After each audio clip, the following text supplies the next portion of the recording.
Donc nous voilà à nouveau face à vous pour la 5e année. Nous avons préparé une petite présentation de ce qui s'est passé dans l'année au niveau de l'association, et en partie avec vous. Donc pour rappel, pour ceux qui ne nous connaissent pas ou nous connaissent peu, donc en 2018, nous avons 29 ans, mais donc l'année prochaine, nous fêtons les 30 ans de l'association. Toujours reconnue d'utilité publique depuis 2004, nous avons obtenu l'agrément de santé en juillet l'année dernière. Nous avons passé cette année les 1200 adhérents, toujours animés par des bénévoles. Et voilà le montant attribué à la recherche sur nos fonds propres depuis l'an 2000, y compris 2018. Nous nous sommes retrouvés presque tous au Congrès mondial à Bordeaux, qui était organisé donc par la FESCA, qui est la Fédération européenne des associations de patients, par la Fondation et par l'ASF, sur qui il a reposé beaucoup de choses. Donc on n'est pas prêt à être nouveau pays organisateur. On attendra un peu. Donc en préambule à ce congrès, il y a eu une soirée de bienfaisance qui a eu lieu au Palais Rohan, à la mairie de Bordeaux, au cours de laquelle nous avons fait une vente aux enchères publiques de très bons vins, grâce à des donateurs généreux, grâce au travail de Marie-Élise qui nous a beaucoup aidés sur place.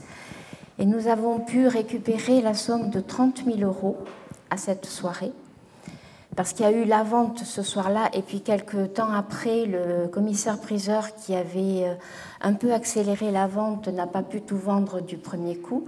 Donc il a organisé une vente complémentaire sans frais, et nous avons pu donc récupérer la somme de 30 000 €. Donc le prochain congrès mondial aura lieu à Prague. Ce n'est pas une bonne époque pour les sclérodermiques, le mois de mars, mais nous y serons. Donc c'est du 5 au 7 mars 2020. En général, à Prague, à cette époque-là, il fait froid, il neige, c'est pas terrible, mais bon, ça fait partie des contraintes d'être président ou membre d'une association. Avant de parler avec les sommes qui ont été récupérées, nous avons monté un projet de recherche internationale avec la Fondation. Je parle de la Fondation, c'est la World Scleroderma Foundation. Et 3 projets ont été retenus pour une valeur de 25 000 € chacun.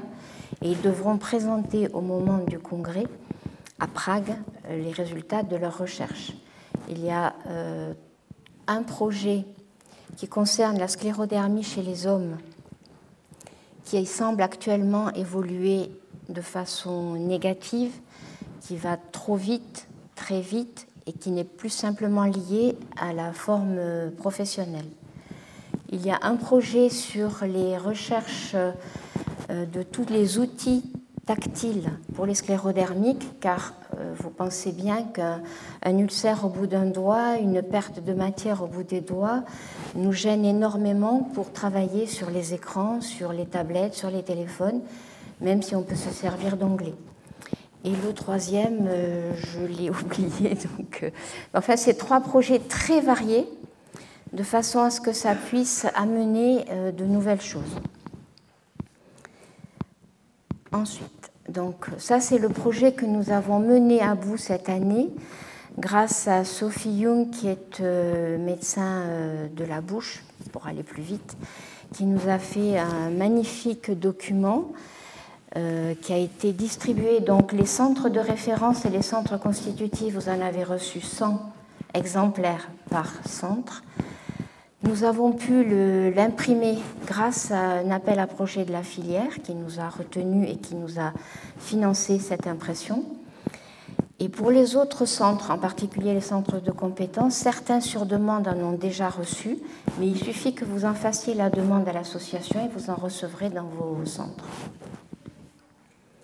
Il aborde tous les problèmes bucco-dentaires et on s'aperçoit qu'ils sont de plus en plus importants et longtemps méconnus et longtemps pas pris en charge.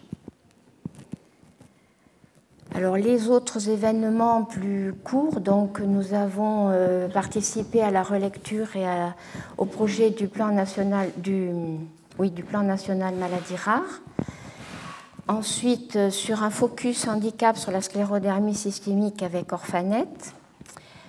Ensuite, il y a un guide très important qui est le parcours de santé des personnes malades chroniques que vous pouvez trouver sur l'adresse du site qui est situé là et qui aborde tous les sujets sur la maladie mais aussi sur le quotidien des malades, que ce soit l'ALD, l'invalidité, l'aménagement d'une maison, ainsi de suite.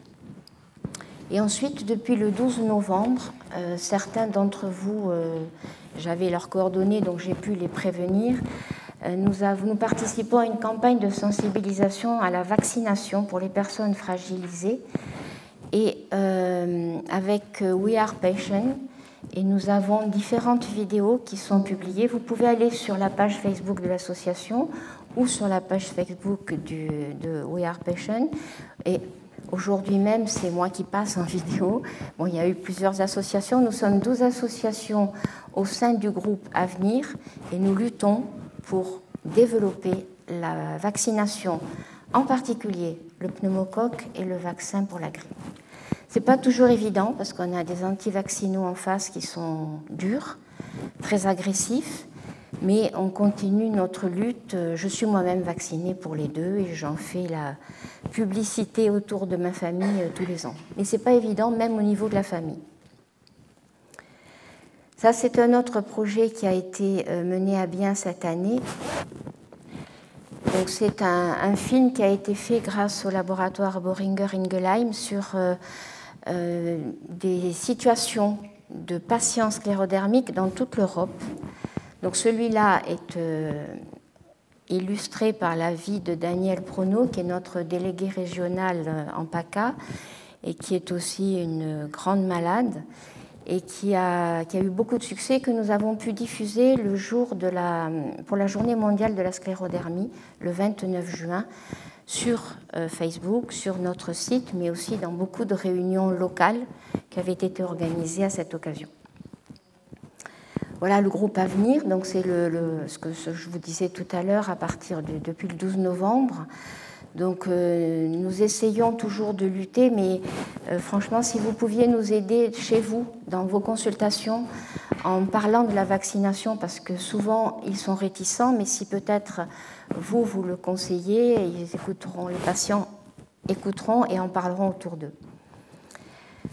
Voilà, donc ça c'était l'explication du projet. Ça marche bien, on a beaucoup de réponses, très peu de commentaires négatifs jusqu'à ce jour, et ça continue encore toute la semaine prochaine. Voilà, donc le 29 juin, la plupart d'entre vous aussi nous aident à organiser cette belle journée, autour, pendant, avant. Et donc voilà les villes sur la carte où ont eu lieu des manifestations cette année. Nous avons eu une forte réponse et nous voulons vous remercier car vous avez, la plupart d'entre vous, invité tous vos patients. Et nous avons eu à Caen, entre autres, 106 patients alors qu'il n'y avait jamais eu de réunion. Certains étaient adhérents, peu, et donc on se retrouve avec beaucoup d'adhésions derrière. Bon, on ne court pas après les adhésions, mais si les gens veulent nous rejoindre, c'est avec grand plaisir, évidemment. Mais par contre, ces journées sont importantes parce qu'ils permettent aux malades non adhérents d'avoir aussi l'information sur la maladie, sur ce que nous faisons, sur ce que vous faites, sur ce qui se passe dans la sclérodermie. Voilà, vite fait, les projets que nous soutenons cette année. Donc, il y en a 7, 2, 4, 6, 7, oui. Donc, avec une somme qui va de 10 000 à 20 000 euros chacun. Ils viendront les présenter au cours du congrès de l'association l'année prochaine, au mois de mai. Et donc, l'avancée ou leurs résultats pour certains, puisqu'il y en a 3 autres qui seront terminés. Et voilà les 3 dont je vous parlais qui ont été financés avec les fonds récoltés lors de la soirée la soirée de charité. Voilà. Oui, parce que les Américains ne disent pas pareil. Voilà, et donc le troisième, c'était le premier que vous trouvez en haut affiché, c'était pouvoir bien préparer un patient à la greffe, surtout lui parler, lui laisser son choix, pouvoir comment il l'aborde, comment il peut être rassuré ou pas. Enfin, ce projet est aussi très intéressant. Voilà, là vous avez les 3 projets. Et donc l'année prochaine, donc, nous fêterons les 30 ans de l'association du 23 au 25 mai 2019. Ça commence à faire un bail. Ça fait 12 ans que je suis à la tête de l'association. Ça aussi, commence à faire un bail. Mais bon, j'ai encore pas trouvé quelqu'un pour me remplacer.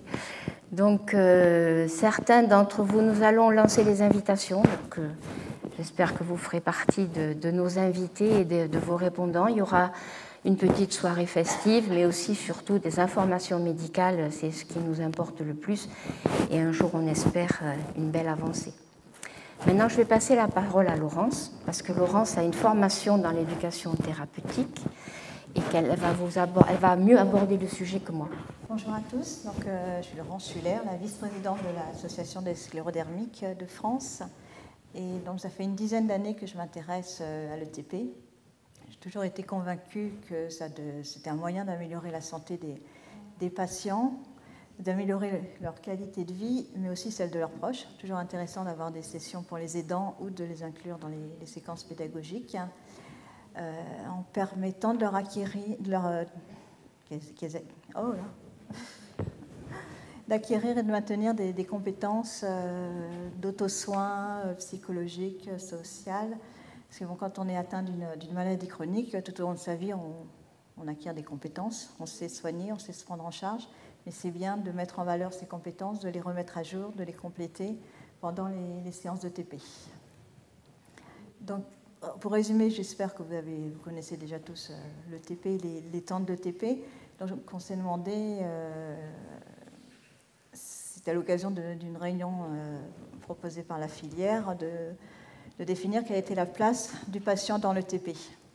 Donc j'ai mis 4 étapes importantes dans le TP auxquelles les patients intervenants pourraient participer. Alors quand je dis patient intervenant, c'est ce qu'on emploie régulièrement comme patient expert.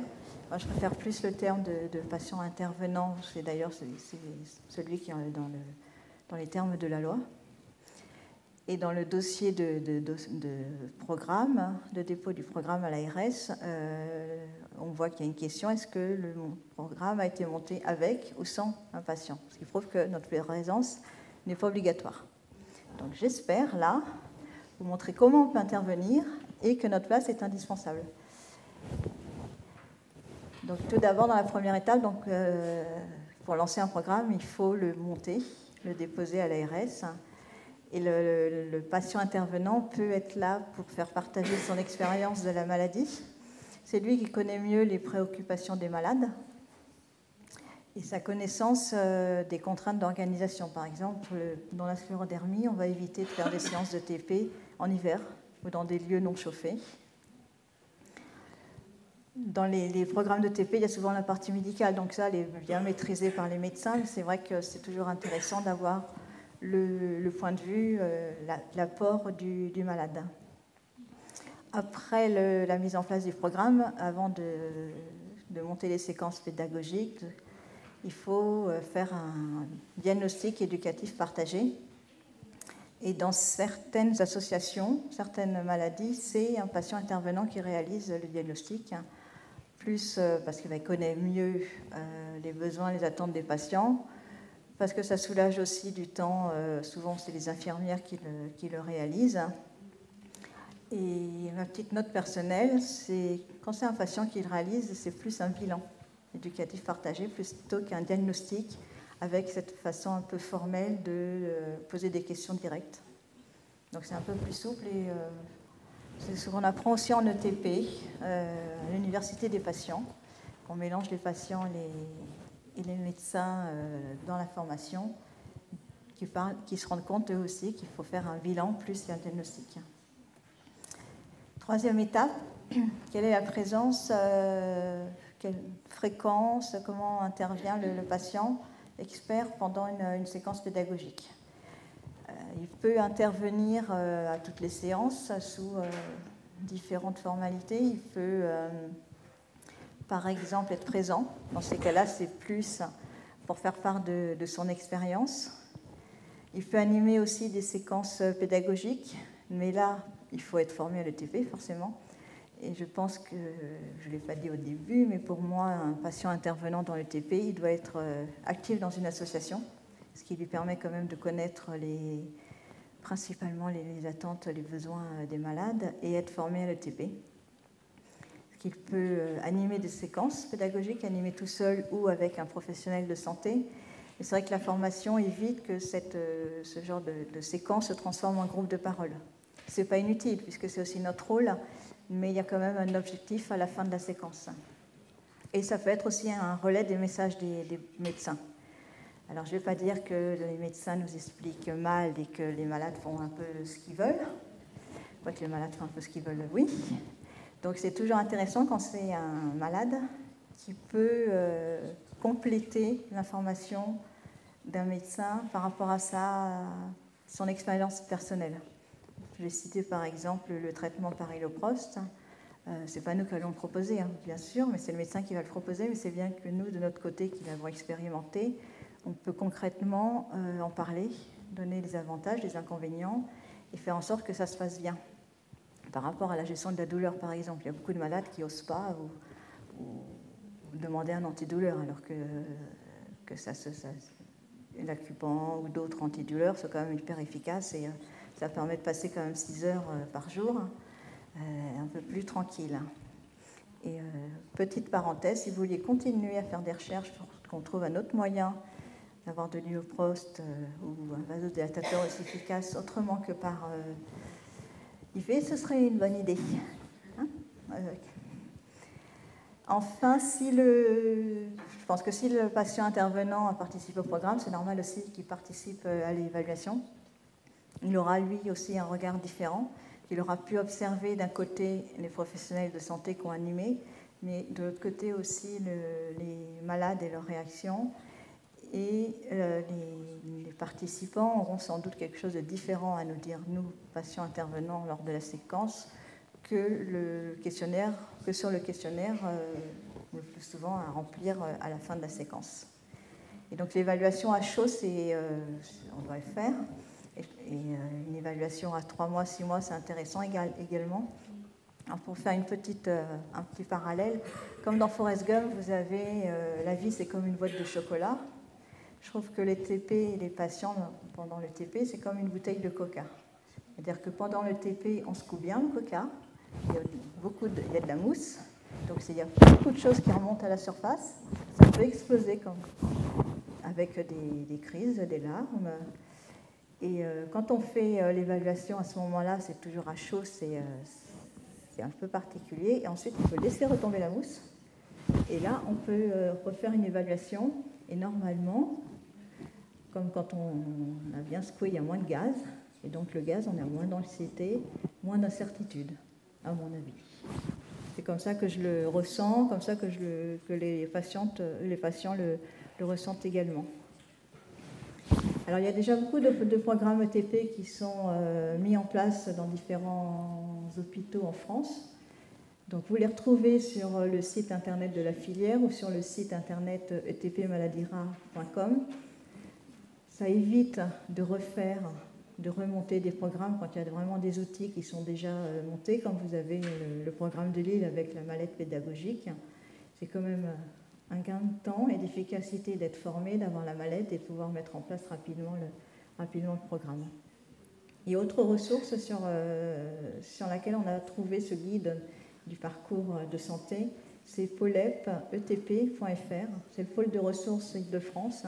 Et c'est une mine de documentation sur le TP, des outils, des séquences, des rapports, aussi bien pour les professionnels de santé qui montent le TP, mais également pour communiquer auprès des patients, pour les encourager à faire de l'éducation thérapeutique. Voilà, merci.